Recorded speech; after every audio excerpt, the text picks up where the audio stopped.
মা আমি বেরোচ্ছি। এই দাঁড়া দাঁড়া দাঁড়া, এই এই এই জামাটা না পরে যাস না, এটা যা পাল্টে আই, জানা জানা মা, পাল্টে আই মা, আমার কথাটা শোন, যা পাল্টে আই। কেন? এতে আবার কি প্রবলেম হয়েছে? আরে তুই শোন না, যা না, পাল্টে আই না, আমার কথাটা শোন, যা। মা তুমিও না, নাও এবার হয়েছে। আর শোন, এই লঙ্কার গুঁড়োটা না সাথে রাখবি, ঠিক আছে? ব্যাগের মধ্যে ভরে রাখবি, ঠিক আছে? এনে। আরে এই সব কেন দিচ্ছ? রাখ, ওটা রাখ, আর এনে এই টাকাটাও রাখ। এই টাকাটা দিয়ে অটোতে করে আসবি, ঠিক আছে? ওই বাসে টাসে আসবি না, ওই আর খালি অটোতেও কিন্তু আসবি না। অনেক লোকজন যখন থাকবে, মেয়েটে থাকলে তাদের সেই অটোতে উঠে আসবি, ঠিক আছে? মা আবার টাকার কি দরকার ছিল? আমি তো বাসেই চলে আসতাম না। এবার বুঝছি তুমি আমাকে নিয়ে ভয় পাচ্ছ।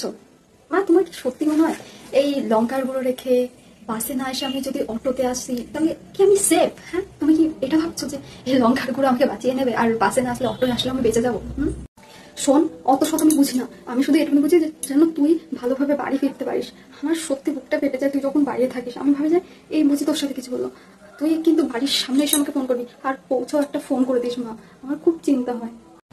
আচ্ছা মা, আজকে যে ভয়টা তুমি আমাকে নিয়ে পাচ্ছ, সেই ভয়টা কি ভাইও বেরোলে কি সেই ভয়টা কি তুমি ভাইকে নিয়েও পাও? হ্যাঁ, তোর ভাইকে নিয়ে কি চিন্তা করবো? তোর ভাই তো আর মেয়ে না। তোর ভাই নাই অনেক রাত অব্দি বাইরে থাকলেও কোনো ব্যাপার না, ও ছেলে। আর তোকে নিয়ে তো চিন্তা হওয়া স্বাভাবিক না, দেশের যা পরিস্থিতি। এক্স্যাক্টলি মা, ভাই ছেলে আর আমি মেয়ে। কি বলো তোমার, আমরা না কোনো জায়গায় সেফ না। তুমি ততই বলো আমি বাসে, তারপরে এই অটো, আজকাল আমরা নিজেদের বাড়ির অলিগলিতেই যদি সেফ না হই তাহলে আর কি বলবো? কি বলতো, সব দোষটা আমাদেরই আসে লাস্টে, যতই আমাদের যত বড়ই ক্ষতি হোক না কেন। আমরা কি ড্রেস পরে বেরোলাম, কি পরে কি হাঁটলাম, হ্যান ত্যান নানা রকমের, জানো তো? তারপরে কি, আজকে আমাদেরকে যে জিনিসগুলো শেখানো হচ্ছে না, সেই জিনিসগুলো যদি একটুখানি ছেলেদেরকে শেখানো যেত, তাহলে হয়তো আজকে আমরা একটুখানি রাস্তাঘাটায় বেরিয়ে একটু সেফ ফিল করতাম। কিন্তু কি বলতো, আজকালকার সেসব কথা কেউ মাথায় রাখে না, যত দোষ আমাদেরই হয়। আমাদের ড্রেস খারাপ হয়, আমরা রাস্তাঘাটে বেরোলে আমাদের চলা খারাপ হয় হয় ইভেন কি বলতো, যে আমরা যদি একটুখানি সেজেও বেরোই না, তাও আমাদেরকে লোকরা জাজ করে। আমাদের স্বাধীনতা বলে কিছু নেই, জানো তো? দেশ স্বাধীন হলো, আমরা স্বাধীন না, বুঝেছো?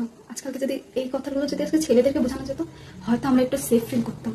যাকে যাই হোক, তুমি এইটুকুনি ঠাকুরের কাছে প্রে করলে যেন আমি বাড়িতে হলো আমার প্রাণটা হাতে করে নিয়ে ফিরতে পারি। যাকে তুমি ভালো থাকো, বাই। আর এটা এখানেই রাখে দিলাম, যা হবে দেখা যাবে। Tata, by.